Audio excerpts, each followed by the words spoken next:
Kenapa harga saham bisa naik atau juga turun? Jawabannya sederhana, karena ada permintaan dan penawaran. Dalam ekonomi, kita mengenal istilah supply and demand law. Hukum ini berlaku kok sama seperti orang jualan di pasar. Ketika banyak orang yang ingin sebuah saham, tapi yang jual dikit, maka harganya akan naik. Ketika banyak orang ingin jual, tapi yang beli dikit, maka harga akan turun.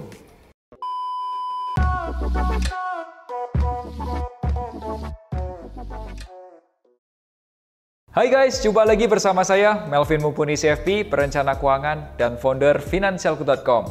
Teman-teman, seperti di video sebelumnya, gini loh, belajar investasi saham mulai dari nol. Saya sudah kasih PR buka rekening investasi saham. Udah dibuka belum? Kalau belum buka, yaudah buka dulu ya. Di video kali ini, aku akan bahas mengenai kenapa harga saham kok bisa naik dan turun. Dan 3 cara menggunakan saham. Aku yakin video kali ini akan banyak insight dan data. Please ambil kertas dan alat tulisnya. Kalau ada yang penting, kamu bisa langsung catat. Yuk, langsung aja kita bahas. Teman-teman, saya ingin berbagi insight data mengenai performance IHSG dari tahun 2001 sampai dengan 2020. Datanya aku ambil dari Stockbit. Kalau boleh dirangkum, kecenderungan Desember itu mengalami window dressing dan sahamnya mengalami kenaikan. Secara rata-rata, dalam 1 tahun itu ada 2 bulan yang kurang oke, yaitu di bulan Agustus dan juga di bulan November. Kenapa harga saham bisa naik atau juga turun? Jawabannya sederhana, karena ada permintaan dan penawaran. Dalam ekonomi, kita mengenal istilah supply and demand law. Hukum ini berlaku kok sama seperti orang jualan di pasar. Ketika banyak orang yang ingin sebuah saham, tapi yang jual dikit, maka harganya akan naik. Ketika banyak orang ingin jual, tapi yang beli dikit, maka harga akan turun. Kenapa orang ingin membeli sebuah saham? Ada banyak faktor. Contoh, perusahaan memiliki teknologi atau solusi baru. Misal, di industri farmasi sekarang ini memiliki vaksin COVID-19. Kedua, perusahaan tersebut kinerjanya bagus, misal penjualannya naik, kemudian berhasil melakukan penghematan. Dan yang ketiga, perusahaan melakukan ekspansi ke negara lain, jadi prospek kedepannya cerah. Sebaliknya, kenapa sih orang ingin jual sahamnya? 1, ada tindak kecurangan dari manajemen. Misal, direkturnya terkena operasi tangkap tangan KPK.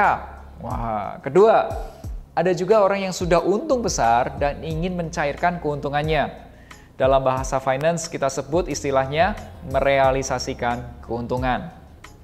Dan ketiga, orang jual sahamnya karena perusahaannya memiliki kinerja yang buruk. Misal, terjadi gagal bayar utang dan lain sebagainya.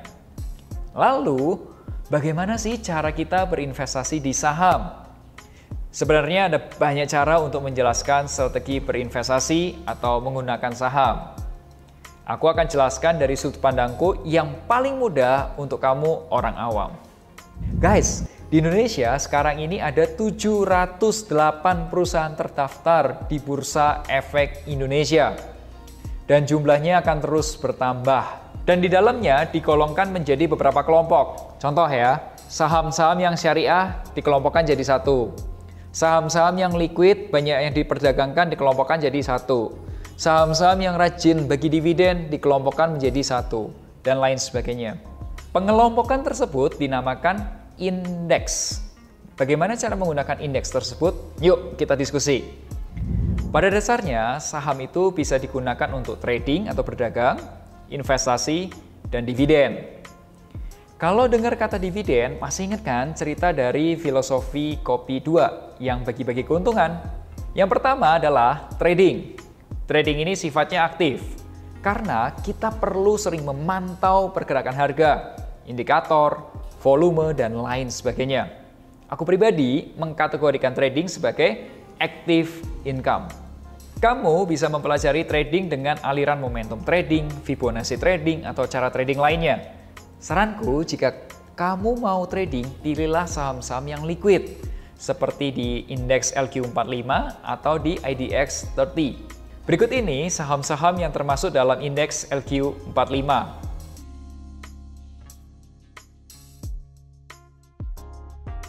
Dan berikut ini saham-saham yang termasuk dalam IDX 30.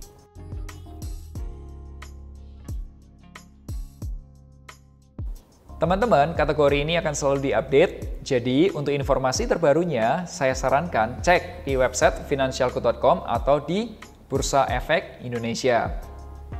Bagian kedua adalah investasi.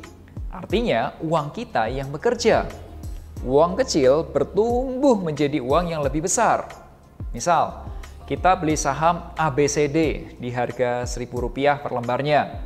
Dan kita jual pada saat harganya Rp1.500 per lembar. Berapa tuh keuntungannya? Sekitar 50%. Kegiatan investasi saham boleh dikategorikan sebagai active investment. Karena tugas kita sebagai seorang investor adalah milih saham, berinvestasi, biarkan uang kita bekerja, serta lakukan review secara berkala. Seenggaknya kita ceklah sebulan 1-2 kali. Kamu bisa menggunakan strategi analisa value investing atau growth investing. Value investing itu fokus pada mencari perusahaan kinerjanya baik dengan harga diskon. Kalau kamu seorang investor pemula, kamu bisa mulai belajar dari saham-saham di IDX Value 30.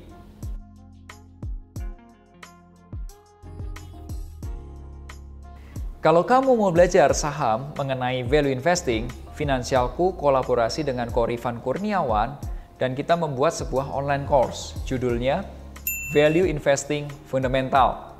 Kamu dapat belajar banyak mengenai value investing melalui video-video tersebut. Silahkan daftar di sini. Growth investing fokus pada mencari perusahaan kinerja baik dengan growth atau pertumbuhan paling tinggi. Nggak peduli tuh mau diskon atau enggak, yang penting pertumbuhannya tinggi. Kalau kamu seorang growth investor pemula, kamu bisa mulai belajar saham dari saham-saham di IDX Growth 30.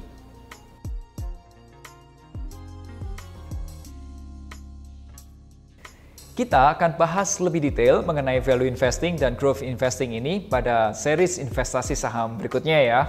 Bagian ketiga adalah dividen. Artinya uang kita yang jumlahnya cukup besar bekerja dan memberikan penghasilan rutin tanpa harus ngapa-ngapain.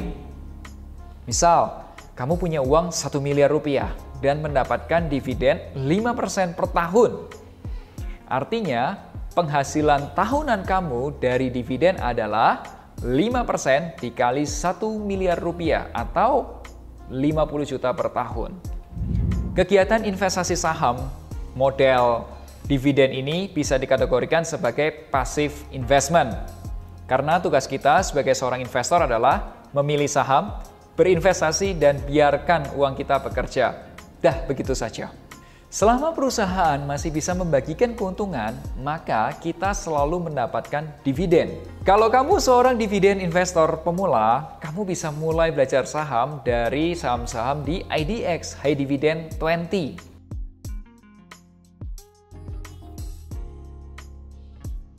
Gimana guys? Sudah banyak yang kamu tulis? Di video ini kita belajar kenapa harga saham mengalami naik atau turun. Jawabannya karena yes, adanya penawaran dan permintaan. Strategi investasi saham untuk investor newbie yaitu 1. Trading saham. 2. Investasi saham. 3. Dividen investing. Di video minggu depan, aku akan bahas lebih detail lagi mengenai investasi saham, khususnya buat membaca laporan keuangan yang sederhana.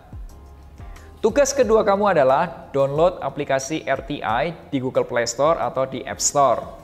Aplikasi RTI ini berfungsi untuk mengetahui harga dan informasi mengenai saham.